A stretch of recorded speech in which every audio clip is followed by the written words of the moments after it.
Yo,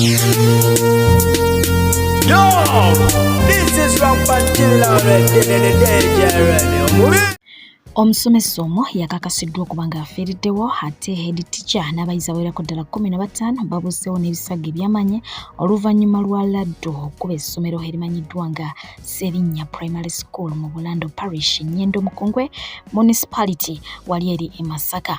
Omusomesa afudde yamanyiddwa nga Moses Mutawe ng'onabadde asomesa kubala wamu ne science ekibiina ekyokutaano n'ekyomukaaga. Kupijje kwoli omulungi atumbudde kansubiri nti oli bulungi yonna gy'osinzidde okuba nga weekuumiddeko era nga nkwanirizaako mu kawungezi k'olunaku olwaleero. Kansubire nti byonna bitambula bulungi.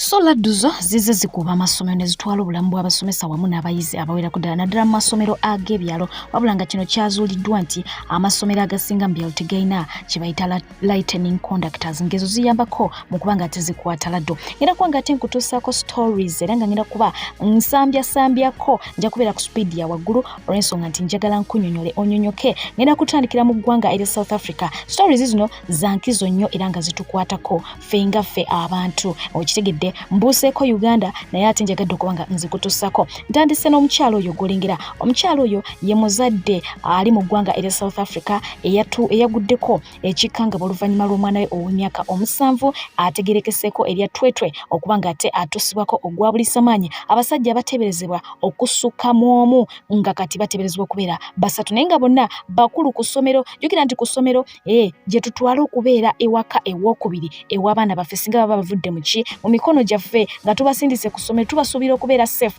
naye ebikolobero ebiri mu masomero ga Africa bisusse obungi. Bwe bataffe eno, bwe batabatuga eri, bwe batabakola biki, kaakati wabaayo ate n'emisango ng'egyo egy'okutuusaako ogwa bulisamaanyi. Omukyalo ono wetwogera afunye akabenjedde kabusa era nga addusiddwa mu ddwaliro nga biwalataka olwa stress gy'alina, naye nga stress eva kuba nti omwana we yakolebwako ebyeswakaba. Omwana oyo ali mu ICU, ndabyeyo ababuuza nti oba yafudde tannafa, gy'ali akyali mulamu naye nga bw'anaaba asobodde okudda engulu inshallah obulamu bwe tegenda kusigala kyekimu. Kaakati bo banna South Africa beeyiye ku streets ez'enjawulo era nga bamaze ennaku eziwerako ddala kati zikunukiriza mu nnya nga bagenda maaso okuba nga ate beekalakasa baagala obwenkanya obw'omwana oyo, nga bagamba nti abaakoze kino balina okuba nga ate basasulira. Waliwo omukyalo omuzungu avuddeyo n'agenda maaso okuba nga ate agamba nti ekyakoleddwa singa kyakoleddwa musajja mweru, singa kyakoleddwa musajja muddugavu nga kyakoleddwa ku mwana mweru, omusajja oyo bandibadde bamunyizizza dda omusina kindi nga baamusedda. Naye fact being nti principal w'essomero omwana ono gy'abadde asomera musajja mweru ate nga kikoze ku mwana muddugavu, Justice Edirenze. Jjukira nti abeeru bano baasenga mu South Africa era nga balina ekitundu kiramba bakiwamba eringa nsi yaabwe oba okitegeera. So essomero lino likulemberwa omusajja mweru naye nga kigambibwa nti omusango guno gulimu oba gwetoloddemu principal, gulimu omukulu gw'oyinza okuba nga ate oyita keyateeka w'essomero, gulimu ne gateman, lwansonga nti omwana obudde mwe yalina okuba nga ate addira ewaka kubanga akozesa school van yemudropinga ate era yemupiikinga. Mukwano ye yasalawo okuba nga ate amutuma agende alongoose oba ayere omwana ow'emyaka 7 ayere ate ayere yekka, ayere ekibiina. So ng'eyo gye basinzira okuba nga ate bamutuusaako ogwa bulisamaanyi, wabula ate ekinnaku ekirala nti ogwa bulisamaanyi gwe bamukolako tebagukola mu maaso wokka wabula n'emabega awafulumira obubi bagenda maaso okuba nga ate bamukolerayo ebyaswakaba. Era ng'okusinziira ku maama bw'abannyonnyola agamba nti ne bw'okubayo bukubi bw'oti tooki olaba buli kimu ekimuli munda omwana bakola ki, bamwonona. Very sad. Mu nsonga eno paati endala eringa ensanyusizza ate n'ennuma ku lw'Abaganda baffe wano e Uganda y'eyokuba nti aba South Africa bambi tebasosodde mu myaka abato abakulu abaami n'abakyala beeyiye ku streets ez'enjawulo okubanga ate babanja obwenkanya bw'omwana ono. Naye wano mu ggwanga ly'e Uganda ensonga bwe ziti weeziri nnyo n'amaanyi, naye ate abavaayo okuzoogerako ate mukwano be bafuuka babi, be bafuuka ababbi, n'oluusi obujulizi bubaawo naye ate bakyala bannaabwe wamu n'abaami abalala babakakkanako ne batandika okuba nga ate babayisa bayisaamu eggaali oba okiwulidde sinakindi bamaliriza ati batwaliddwa mu makomera naye ng'ate be baakosebwa be baatulugunyizibwa be bali tortured mentally oba okitegeera. So wano mu ggwanga lyattu Uganda nyongera okutegeeza nti emisango egifaanana bwe gityo gyo gijja kweyongera buli lukya lwa nsonga nti abagikola tebafuna mikono gya kyuma wabula bafuna ate okuwolerezebwa naddala ku mikutu migattabantu ng'omukutu ogwa TikTok. Ekute was a white girl and that fucker of a principal was a black man, this would have gone down so differently. No child deserves to go through what she went through. And also, looking at how her mother is fighting so hard to get justice for her, given what her mother has been through in her life too. When so many parents just allow this kind of stuff to happen and become a part of the problem. Justice for Twekwe and her mother.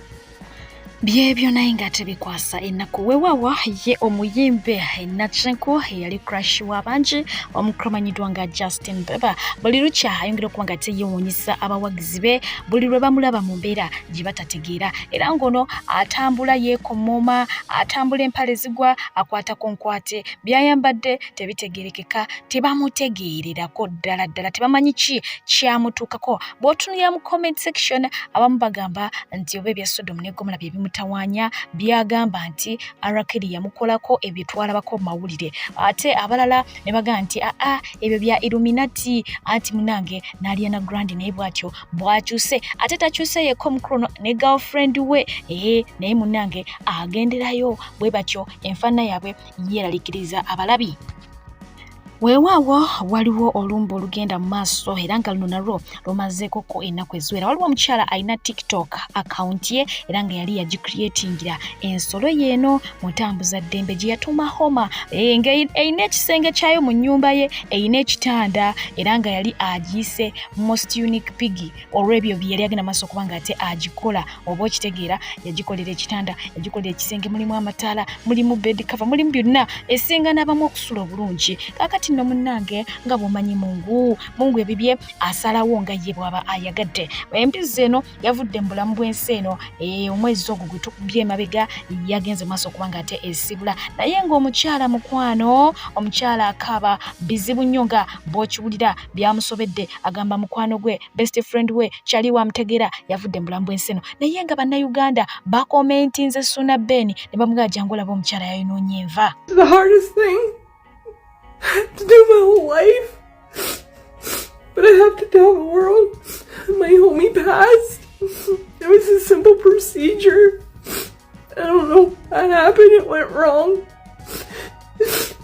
I'm with my beloved homie right now in the world. I know you loved him. I know you all loved him like I loved him. And he knew I loved him with all his heart, and he loved me equal.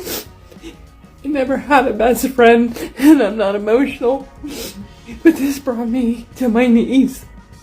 I can't imagine life without him. And I owe it to all of you to be able to say goodbye and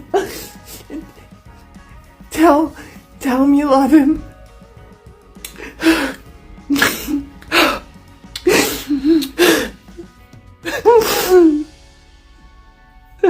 I was asked what I would ever do if something happened to Homer. I always expected me to go first. I'm shattered. So I won't be around to talk to you guys for a little bit. Please respect me and my wishes. I'll be back again someday. But right now, I just need to take time to heal. And I don't even know where to begin or how I'm gonna do it. I loved him. I loved him with every beat of my heart. nga bwe nakugambye nti nja kusooka kutambuzaako eri yes ndyoke nkomye wano tukimanyi bungi nnyo nti omukulu amanyiddwa nga Two-Face Idibia yayawukana ne mukyala we amanyiddwa nga Anne Idibia bwe baali bamaze naye ebbanga eriwerako ddala. Omukyala ono abadde abuze era nga yali yava ku social media bukyanga omukulu yavaayo n'apostinga ku mikutu gy'emigattabantu nti ye ayagala divorce oba okiwulidde n'abula n'atubulako naye nga munange olwabadde okudda yaddidde IG oba Instagram nagenda maaso kubanga ate adilitingayo buli kimu ekyabaddeko n'agireka nga nkalu naye nga ye omukulu amanyiddwa nga Bobrisky yavuddeyo n'agenda maaso kubanga ate yeebuuza ebibuuzo kwano omukyala omupya amanyiddwa nga Natasha omukulu amanyiddwa nga Two-Face gwadetinga ennaku zino yamuleetera okubanga ate asuulawo mukyala we agamba nti bw'amutunulira bw'ati yeewuunya ekiri ku ono kyalabira dda nga tewali njawulo nti singa abadde oba oliawo alabikako bulala wandibaddewo kyogamba omuntu yaga nti ono yalina ensonga lwaki yalina okusuulawo ani mukyala we. Bobrisky ayogera bino naye munnange yali musajja omanyi tulina ebyewuunyisa mu nsi jjukira nti wano Uganda tulinawo omukulu amanyiddwa nga Beyonce eyali omukyala obulungi ng'alina amafiga ne bamukola sajjala byonna ne babikecculako n'afuuka omwami kakati ono Bobrisky ye mu Nigeria ate ng'alina ssente ye yali mwami kakati ne bamukola byonna bye bamukoze n'afuuka akakyala akawedde emirimu era nga bw'olengera mu bifaananyi transformation yonna nga bwe yakikwasaganya ye yavuddeyo okubanga ate yeemulugunya ku test y'omukulu amanyiddwa nga Two-Face agyewuunya tagitegeera. I don't understand Two-Face. He left Anne Idibia. So if you are going to leave your woman, you should leave your woman for someone prettier, someone sexy, someone cuter. I do understand that Mary Amaka that they're carrying themselves up and down. I saw their video like 2 days ago and I don't understand it. That girl, Mary Amaka, I don't understand the girl. Today, the girl has different face. You will see her in one picture today, she looks like I don't understand. You will see her on another picture today, she looks different. Like, the girl weak me. The girl just weak.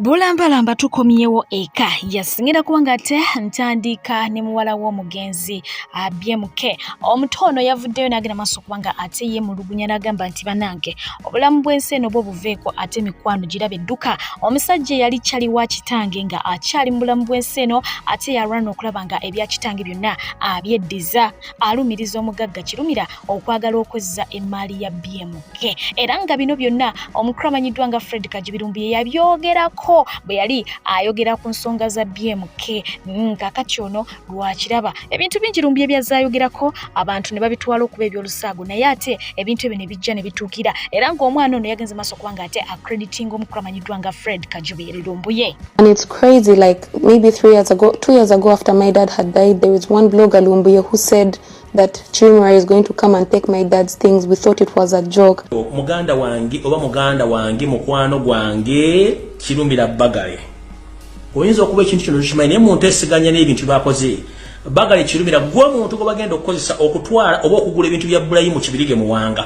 Be careful the people you call your friends because they might be waiting for you to die and take your belongings. My father, the late Haji BMK, worked so hard to build his legacy, to make his name, to make connections. And now one of the connections he made, his so-called brother from Kwagalana, the chairman of Kwagalana, not his blood brother, is now working day and night to take what belonged to him. Yet in public, he used to say, oh my gosh, this is my brother. And then, of course, not like that, but that's what he used to say. Please, everyone that used to go for events knows that this used to happen when they were together. But then again, I think my dad knew his friend because when he passed away in his will, he mentioned that we need to take out all our shares from Kwagalana, which we haven't gotten yet. I'm yet to talk about that.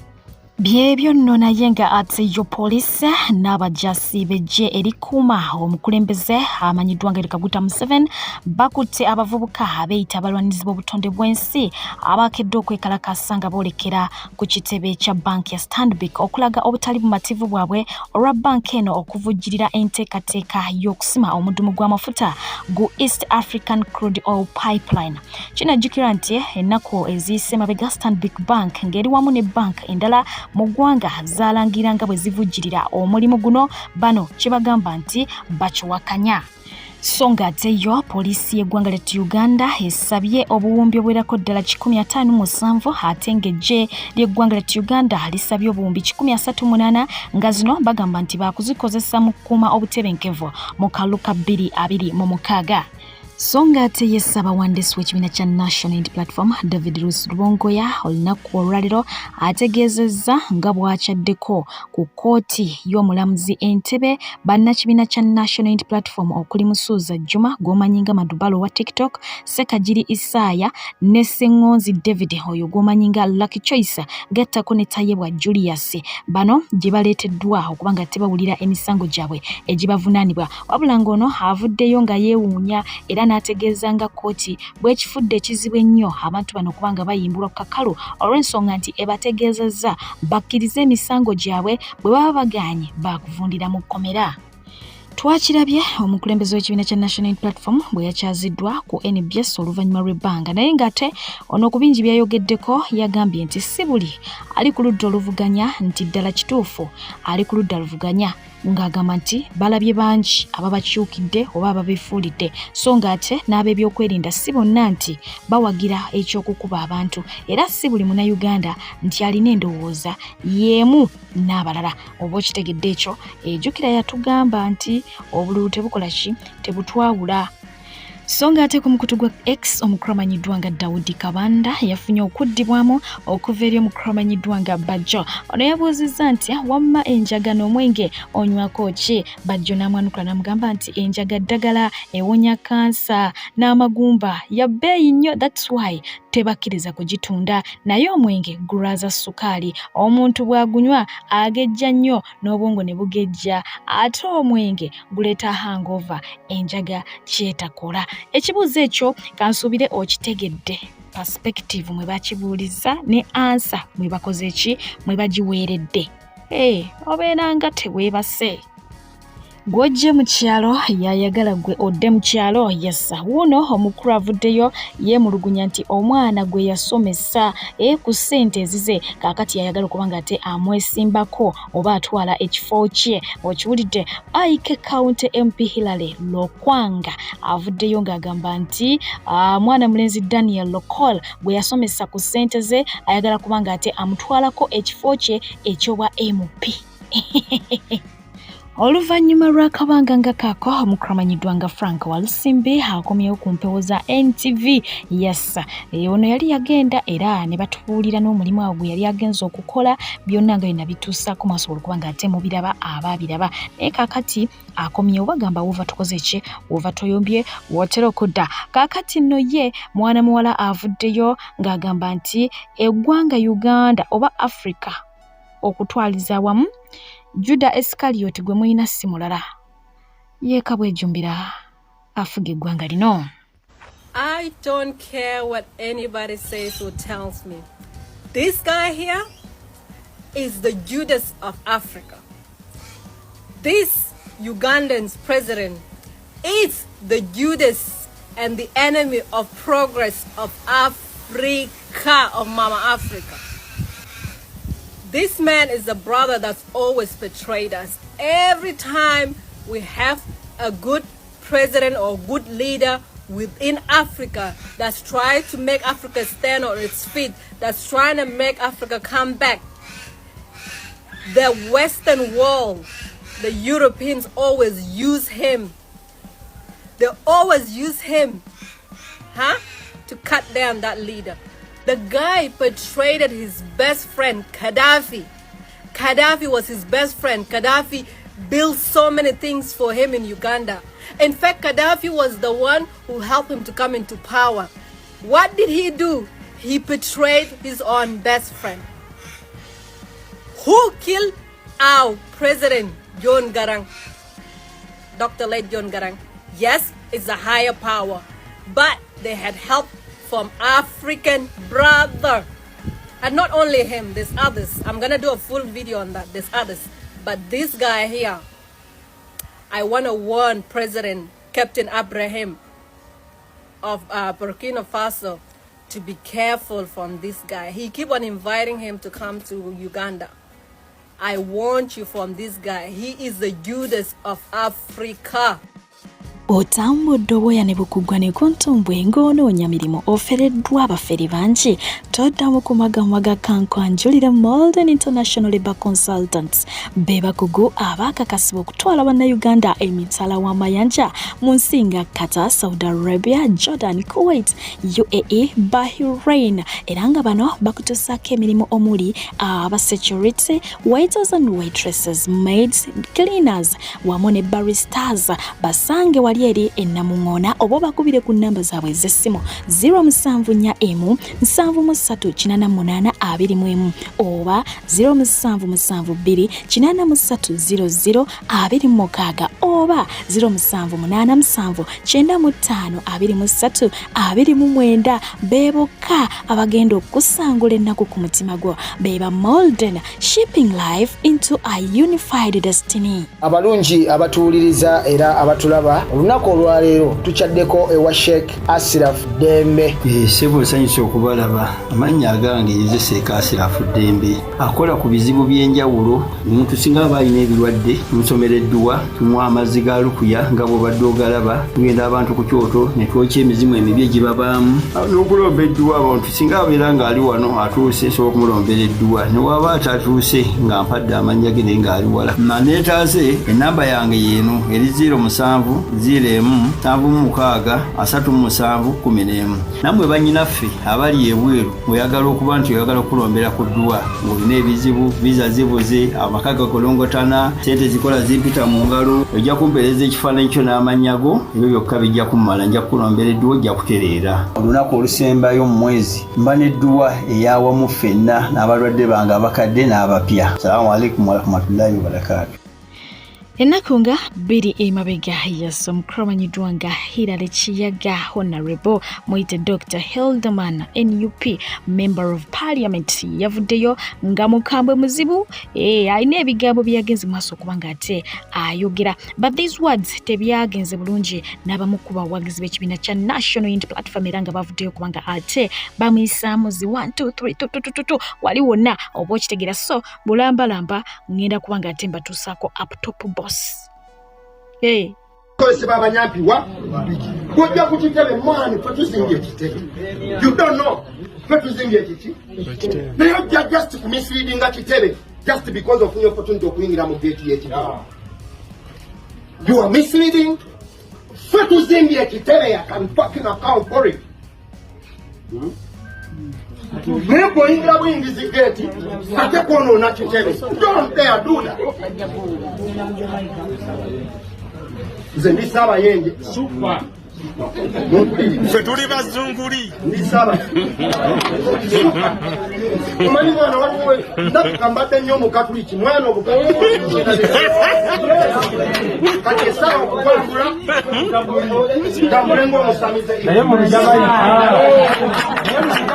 weza salongo kati gobona okozesa olulimi olwo ffe tukozesa ekihirudamani olwo olulimi lw'abantu bali guilty nga guilty consciousness ekuhontinga. How could you use such a language mu NUP nga batendeka empisa batuuka n'abaana abamu bateka obasa suspendinga lwa mpisa n'okozesa olwo olulimi bana disciplinary committee mutuyambe kuhirudamani disciplinary committee y'NUP mutuyambe ebyo si bye tukola oyo tujja tukeera ku makya ng'akoze ebyakisa kya Mukama ng'alaze eduniya amabina bwe batyo bwe batandika. Hirudamani akozesa atyo olwo olulimi bw'obanga oli ku mazima bimeka ebigambo bye bakasuukiridde omukulembeze waffe kitegeeza byonna bye bakwogerako bituufu kuba singa tebibadde bituufu onyiiga ki ng'omanyi bye batwogeredde kati oyomba ki singa omukulembeze waffe ku bye bamwogeddeko yali yeekyanga bwe mwe muli kumpi ne source of power kati oba weekyanga ki kitegeeza bye bakwogerako bituufu. Mwazimba ekitebe mwazimba ekitebe buloka waleta ebimotoka bimeka ebya buloka oba gwaleta kana amayija balamu gatuwayiriza gwe musajja guilty consciousness yekutawaanya soba netusaba negayidde nesekwegayiriza obaka bwange buno mubutuuse ku disciplinary committee ya NUP olw'obulungi bw'ekibiina fe abamu kye tukkiririzamu wadde tetuli bammemba tubadde tusaba Hirudaman olulimi lwe yakozeseza si lwa kikulembeze baveeyo bamukangavvule baveeyo bamukangavvule toyinza kukozesa olulimi olwo n'ovumaganya ekibiina kyaffe oyo ayina njawulo kino ekisa kya Mukama eyalaga edduniya amabina bwe batyo bwe bagenda okufaanana. You can't use such a language. Gesture kye gy'oba otaddewo eri abaana abatulabirako yemu abakulembeze baffe aga nti oli mukulembeze okozesa otya olwo olulimi lw'abantu abaliko guilty byonna bye bakwogerako bituufu onyiiga ki kumanyi bye bantu bye boogeredde naye buli lw'obeera nga bye bakwogeredde si bituufu kumanyi bye boogedde ku Secretary General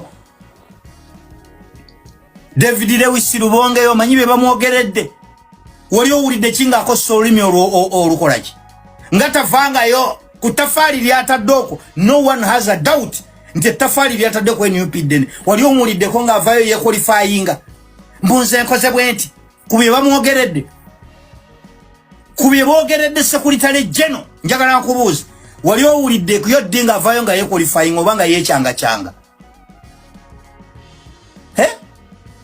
ezo si ze mpisa z'NUP zemmanyi si ze mpisa ku kitebe zemmanyi bakyali bange babobiyanga babakubanga entebe ne babakuba entebe ne babawa suspe lwa busiiwufu bwa mpisa. Abakulembeze twetaaga okulaba nga kiyaga akangavvuddwa eyo si ye Uganda gye tuleetera abantu kiyaga n'olwo olulimi lwe olulimi nedda be bajjokera enkya bawemulire ku TV bavumaganye ekibiina kyaffe ng'oba oba okozeseza olwo olulimi olufu abali ku TikTok. Ebyomusumba Aloysius Bujingo byo tebiggwa malojja era nga byasiba bye bikutuka. Waliwo ekyana ekyagambye nti bwe baba baganidde mu kyaki endiga kozo ziraze sayinzi zonna eziraga nti wavaako tokyali ku mulamwa bwe ziba ziganidde mu kyaki zokye mbwazikola ebyakibwetere. So ng'ate omulala yagambye nti temubanenya buli wamu waliwo those people ababeera mu toxic relationship nga buli kimu alaba tekikola tekigenda naye ye n'alemerako ng'asuubira nti omuntu ono agenda kukyuka. Okitegeera tulabye abakyala ababeera mu relationship nga bakubwa emiggo, tulabye abaami ababeera mu relationship nga babayisaamu ensambagere nga buli omu amubuuza ne lwaki omuntu oyo tomuvira omuntu oyo omwagalako ki ng'alemeddewo. Kaakati nno n'oli agambye kyekiri ku ndiga zaani za Bujingo mbukubanga Bujingo byonna bikoze binza okuddusa mu kyaki ye naye zikyalemeddeyo. Anyways ngenda kubanga ate bulambalamba nkutuusaako awo ekiboozibozi oyinza oba wakiwulidde dda oyinza okuba owundi tonnakiwulira. Kaakati nno ekiboozibozi ekyo kyabadde wakati w'omukyala amanyiddwa nga Fulufiga. Ekyo nakiboozibozi Fulufiga yavaayo n'ayokya omukyala amanyiddwa nga Emily Smith awangalira e UK ng'agamba nti yalinga abasasula ssente bavume Bobi Wine. Emily Smith kyagamba mbu kyabulimba oba okiwulidde. Kaakati naye n'avaayo n'agamba nti Fulufiga yamubulira ebyama bya Ssenkubuge. Kye neebuuza Ssenkubuge agenda sigala mu terms ze zimu ne mukama we ng'amaze okuwulira ebigambo bino kubanga baamulumirizza mbu yagamba mbu omukulu yamugambye amasasi tagalina ebiwundu tabirina era mbu yenyigira mu kuttaani. Sijja byogerako ebyo jja byewulirira. Bola bayogera kubanga ate nkusiibulira mbadde PJ nga bulijjo naye nga nkujjukiza nti mukwano gwe ayagala ogende kata ku bwa kirina contract weri ate etambula. So janguza mbwa tubere nga ate tukiteesako yitabwisi ku namba yange eyo gy'olengera ku screen mbere nga ate nkukwasaganya ate nga naawe ayagala ogenda wa emitala w'amayanja. Yes wakinedda atakuumira mpeera bankuumire mmwe esebo tulowooza nti Pentagon zeetaagisa mu bitundu by'eggwanga ebitali bimu. Kyo kituufu ekyo kubanga bwe twakuba olukuŋŋaana Mbalala mu Kaceeka stadium abantu tebajjaawo bo tebajjaawo Mbalala teyeetaaga Pentagon era yeetaaga Pentagon. walaba olukuŋŋaana lw'Embaale abantu tebajjaawo Embaale Mbaale teyeetaaga Pentagon Mbale naye bayeetaaga Pentagon. ezo olwalaba olukuŋŋaana lw'e Busoga abantu tebajjaawo Busoga teyeetaaga Pentagon ne Busoga bayeetaaga Pentagon. Katonda yatuwa olukuŋŋaana ekooto enkuba n'etonya ng'etonya na muzira mwereere ekisaawe nekigula ng'enkuba teyasiriseeko. Ffenna tubuuza nti singa enkuba teyatonya abantu bandigiddewa Yetaga Pentagon. Naye bayetaga Pentagon. Katonda atuyambe tumalirize esooka. Esooka yo. Olabe ekyaganye. Enewe kale Musumba neyanziza webale clarifying ansonga ezo. Tuzitegedde. Kale tunaddamu. Twetaga Pentagon zitano kati. Agati is a miracle. Pentagon 5 nemwe badde ekyaganye. Kale zine nene ez'ebidongo omusajja n'agimubba ku musajja naye wa bidongo okitegeera nze saagala kummanyira nze abo abantu abakutyamu no simanyi tebakudda muze nja kukuddamu nsobola okufuula content ku makya ate mukazi gwe okumanya toyina mukwano olaba waŋŋamba n'ebintu Ssenkubuge bye yakugamba mu kyama olaba waŋŋamba n'ebyama Ssenkubuge bye yakugamba awe natirensi Ssenkubuge olwakugamba ekyama kya Pastor Bujingo wajja misinde ng'obiŋŋamba tewaŋŋamba nti no Pastor Bujingo teyalina biwundu nti Ssenkubuge yakugamba nti Pastor Bujingo teyalina biwundu munno Ssenkubuge akuwadde ekyama kya Pastor nti no mulina okumuwolereza ku kamera ate ozze ogambye Saida gwe kennyini wanga nti Pastor Bujingo nti Ssenkubuge agambye nti teyalina biwundu nti n'ekyokufa enfa ya Richard agimanyiiko nti naye mulina omuwolereza kati gwe olina muntu ki oyina muntu ki ku nsi kuno nga ne bali basale ba Museveni bwennyininyini abakuwadde abakuggyemu obwo obwavu bwalimu nabo obaddako n'obavuma bannalweyiso basale bahamu ndozo n'obulwa kuvuma hamu Pastor gundi Ssenkubuge yakugamba ekyama ki Pastor Bujingo talina biwundu naye tulina okufuna engeri gye tumuwolerezaamu n'okufa kwa Richard yakumanyiiko yakugamba ekintu kino mu kyama naye kikazi gwe toyina muntu wajja bulambalamba ng'otandika kubyogera kati nze wali obiŋŋamba mbikukolere ki wali oŋŋamba naye lwaki tewagenda ku poliisi nze wali obiŋŋamba nti nkukolere ki gw'ogamba nti simanyi omanyi simanyi mbw'oyombanga n'omuntu nga tolina ky'omumanyiiko okumanya mukazi gwe tolina muntu wo tolina muntu wo bw'okisiba ogeya makula n'ogeya mukazi we nimwagala n'okusetinga okubeera nti no mutta makulu olwoli omunyarwanda Pastor gwe yali adetinga olw'obusente mbo bakuwadde naye mukazi gwe olina mutemu ate makula bw'abanga mugezi yegendeza ekikazi kino era ebizibu by'abadde afuna kibirimu